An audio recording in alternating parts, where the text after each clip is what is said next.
Assalamualaikum warahmatullahi wabarakatuh. Perkenalkan, nama saya Rani Rodatul Jannah dengan NIM 2302994. Video ini dibuat guna memenuhi tugas proyek akhir mata kuliah media pembelajaran matematika. Pada kesempatan kali ini saya akan menjelaskan mengenai papan tripel Pitagoras. Tujuan pembelajaran dari papan tripel Pitagoras yaitu yang pertama, menyajikan hasil pembelajaran teorema Pitagoras dan tripel Pitagoras.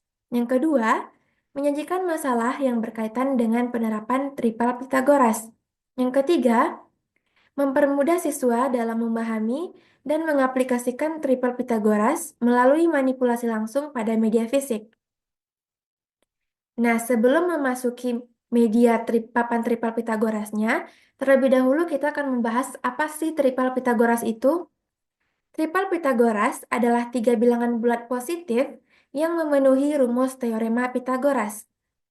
Ini berarti jika tiga bilangan positif disubstitusikan ke dalam rumus Pitagoras, yaitu C kuadrat sama dengan A kuadrat ditambah B kuadrat, dan memenuhi persamaan, maka ketiganya dianggap sebagai tripel Pitagoras. Nah, selanjutnya kita akan membahas mengenai media papan tripel Pitagoras. Nah, di sini terdapat media papan tripel Pitagorasnya. Nah, di dalam papan tripel Pitagoras ini terdapat 4 baris. Nah, pada baris pertama ini terdapat angka-angka, yaitu angka 1 sampai dengan angka 10. 1, 2, 3, 4, 5, 6, 7, 8, 9, 10.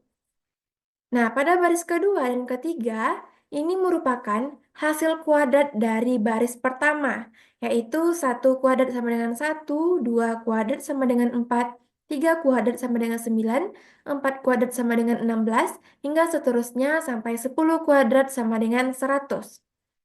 Nah, pada baris keempat, ini merupakan hasil kali 2 dari baris pertama, yaitu 1 dikali 2 sama dengan 2, 2 dikali 2 sama dengan 4, 3 dikali 2 sama dengan 6, 4 dikali 2 sama dengan 8, hingga seterusnya sampai 10 dikali 2 sama dengan 20. Nah, di sini juga terdapat baris yang berbentuk kotak. Nah, pada kotak yang di samping baris keempat ini nanti adalah tempat hasil kali dari angka-angka pada baris keempat. Nah, pada kotak di samping baris ketiga ini nanti adalah hasil penjumlahan dari angka pada baris ketiga.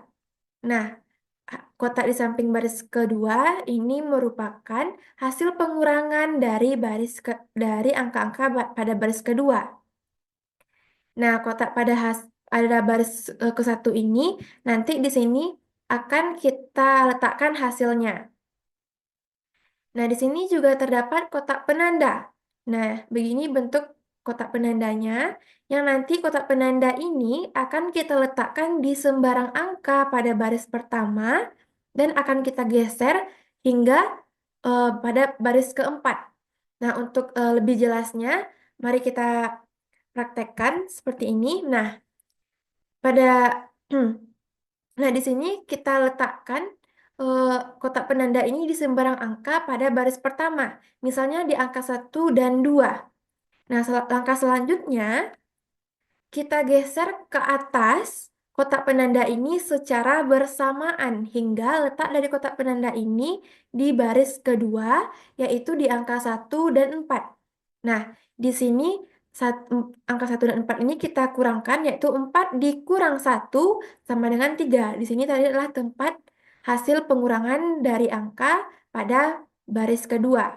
Nah, langkah selanjutnya kita geser ke atas kotak penanda ini secara bersamaan ke baris ketiga.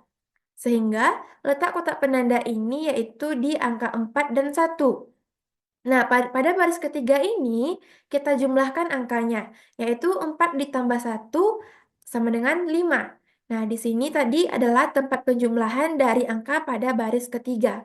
Nah, langkah selanjutnya, pada baris keempat ini, kotaknya bukan lagi digeserkan secara bersamaan, tetapi satu kotak digeser ke atas, yaitu pada baris keempat, dan satu kotak penandanya digeser ke bawah hingga baris pertama.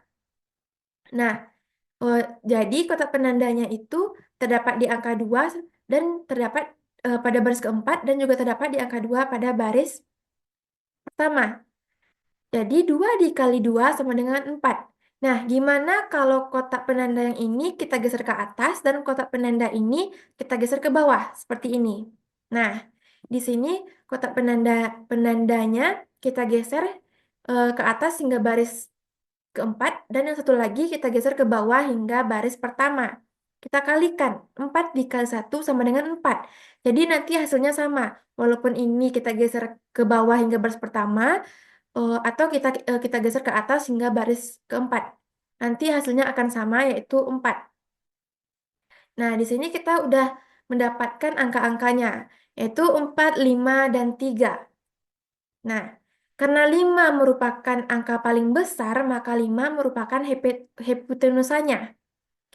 Nah, jadi angka-angka ini kita masukkan ke dalam teorema Pitagoras, yaitu C kuadrat sama dengan A kuadrat ditambah B kuadrat.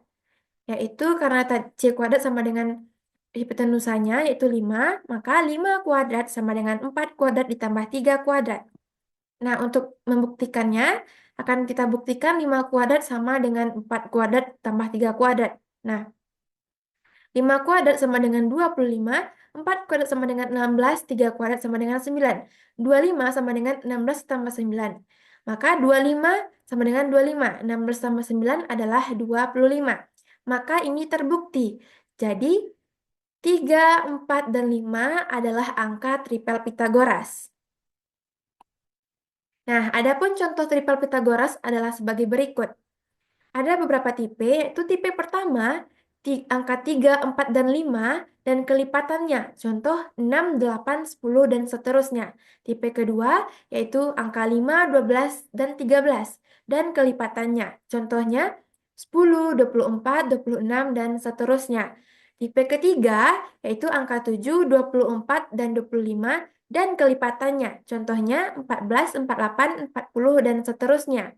Tipe 4, angka 8, 15, 17, dan kelipatannya. Contoh 16, 30, 34, dan seterusnya. Tipe yang kelima, tipe terakhir yaitu 9, 40, 41, dan kelipatannya. Contoh 18, 80, 82, dan seterusnya. Nah, sekian yang bisa saya sampaikan. Jika ada kata-kata saya yang salah, tolong dimaafkan. Saya akhiri dengan wassalamualaikum warahmatullahi wabarakatuh.